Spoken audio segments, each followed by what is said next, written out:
Hello everyone, my name is Sriraman Thagarajan. I'm co-founder and CEO of Agraya Technologies. We help companies find business solutions by applying technology. This is the third in the series where we are talking about disruption and digital transformation and innovation. And today's episode is something that's very close to my heart. We are talking about building for Bharat, or the next billion users as they are popularly called. Let's try to understand what does Bharat mean or what does NBU mean. This is incredibly simple, right?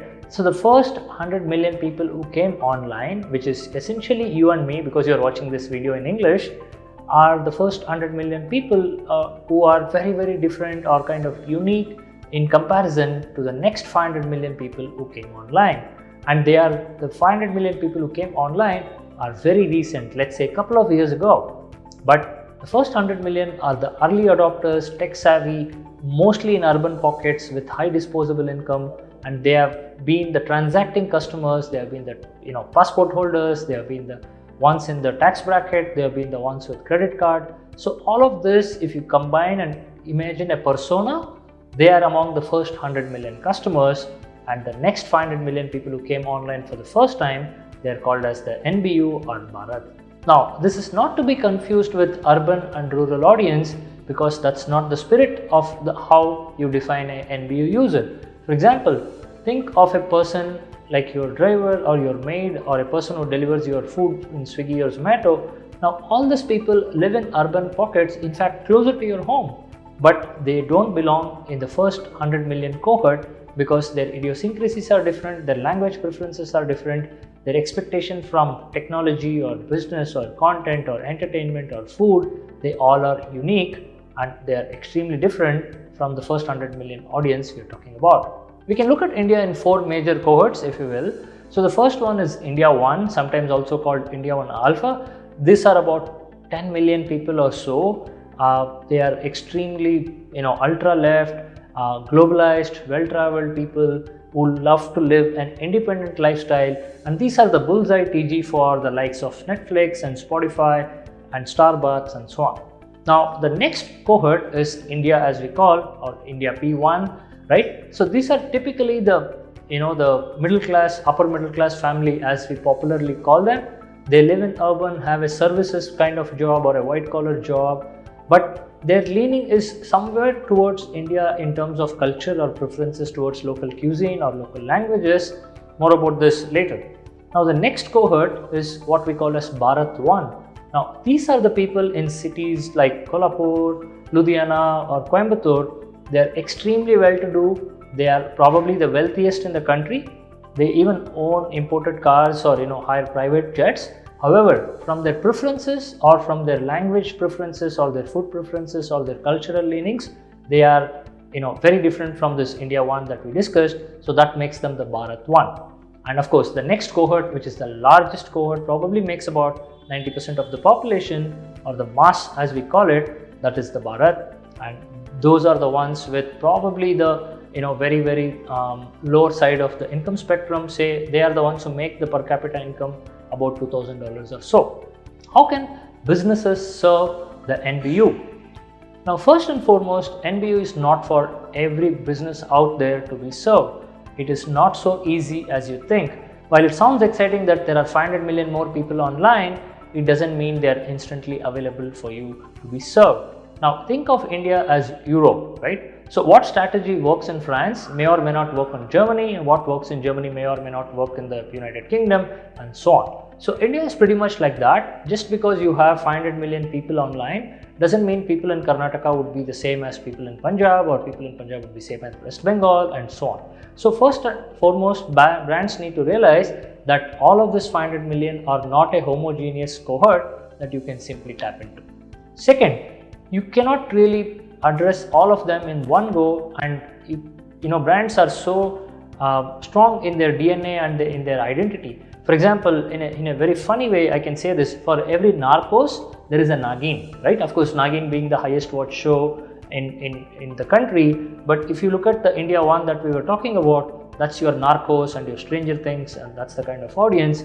Now imagine if a company like Netflix or a Starbucks wants to address all of this NBU. That's not going to work out very well because the idiosyncrasies and the preferences and the taste are very different. Now, What about something like a travel, right? So for every clear trip which has a clean UI and talks to a culture where you're, DIY culture or a backpack adventure trip, you stay in hostel, you walk, you trek, and you take a Euro trip on your own or with your friends. Now, this is the kind of audience which is found in the urban pockets or the India one audience we are talking about. But look at a company like K-Street Travels. Now, a lot of people, or this Bharat one I spoke to you about, these are all the wealthiest of the cohort. They would love to take a Euro trip. In fact, they could even be flying first class or business class. But even when they visit the Eiffel Tower, the promise of K-Street Tours is very simple. When you finish your trip with on the Eiffel Tower, when you come down, you are treated with hot Indian breakfast and hot Indian food throughout the trip. Now, this talks so much about the preferences or the idiosyncrasies of this audience we are talking about, right? So there is hardly any brand which can probably cater to all of them, right? So barring maybe Mahindra, which make tractor for somebody in tier 2 and tier 3, and maybe an SUV for somebody in urban, except a few companies like this, or maybe Tata that does everything from salt to software to AC to whatnot, except a few companies that can truly adopt their offerings to these markets, it's incredibly hard to serve all of India, or especially the NBU market as we call them. The question I get asked the most is, hey, why can't we localize our product or content or UI so that we are able to serve the NBU market? I wish it was that simple. Now, think of this, right? There are Hollywood movies which can be dubbed, but do you think that equates to a blockbuster Salman Khan movie? Not in the wildest stretch of imagination, right? Because people's preference is so different. Like the masala or the X factor in a Salman movie is very different from what you would say about a Hollywood movie, even if it is something as adventurous or as colorful or as imaginative as a Marvel MCU kind of movie series, right? However, the Bharat, like I said, is not just in tier 2 and 3 or urban, they are also in urban, right? So it is proven that, Hollywood movies which are now dubbed or has English subtitles or even local language subtitles have actually higher adoption than movies when they were just in English without subtitle. So this goes on to prove that point. There is a good amount of people in the urban pockets, just like you and me, who can speak conversationally fluent English. Maybe we write a lot more in English, but when it comes to a movie, if it helps to have it in our own language, right? So this whole building for Bharat or localizing is not just for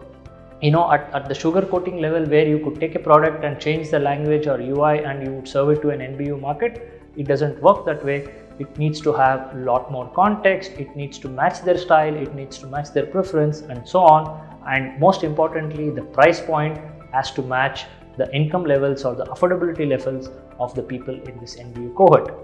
Okay, we are talking about digital transformation, innovation and disruption. So why can't we use technology to do something about this and serve the NBU market? Now, this is a very, very interesting proposition, that given how the word NBU came to be, in fact, it was popularized by Google, because look at them. They are a company that has saturated the first bunch of internet users in every country around the world. So they are in quest and for growth, and they need to unlock growth from new pastures and new audiences that has never been touched before. So they have the muscle and they have the patience, and they need to grow their user base. So they have initiatives like Digital Sati and so on that gives away free internet, or even have the Train the Trainers program that is bringing a new crop of people to use online for the first time. And over the years, once they are adopted to using technology, of course, there will be many more use cases and so on, right? So technology is very, very important in addressing the NBU market, only if it makes sense to them. For example, India is a very aspiring country. So could you give them products that are relevant to them, right? So if you're looking at tier 2, tier 3, what are the kind of occupation people have there? So agriculture, trading, manufacturing, mining, a lot of primary industries and so on. So will your product make any sense to them? So this is one way to look at it. The second way to look at it, of course, the entire rise of EdTech in India.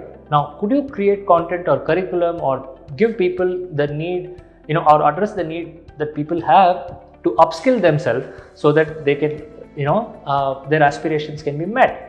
So these are the kind of questions you need to ask before you even consider what role does technology play in NBU, right? So it should make sense to them, it should have the right context, and you should be willing to have a huge muscle and a lot of patience before you convert this audience into a profitable set of customers. In sum, NBU or Bharat as we call it is a huge set of audience who have come online for the first time, who prefer to be served in their local language, and they could be in urban, they could be in tier 1, tier 2 towns, internet users or new internet users, and their preferences, idiosyncrasies are very different from the first 100 million internet users who are probably like you and me. So just because they exist and they are online may or may not mean they are a prospective audience for you. You need to dig a little more deep, use context and see if any of your offerings make sense to them, and more importantly if they can afford it and can be a customer in the long run.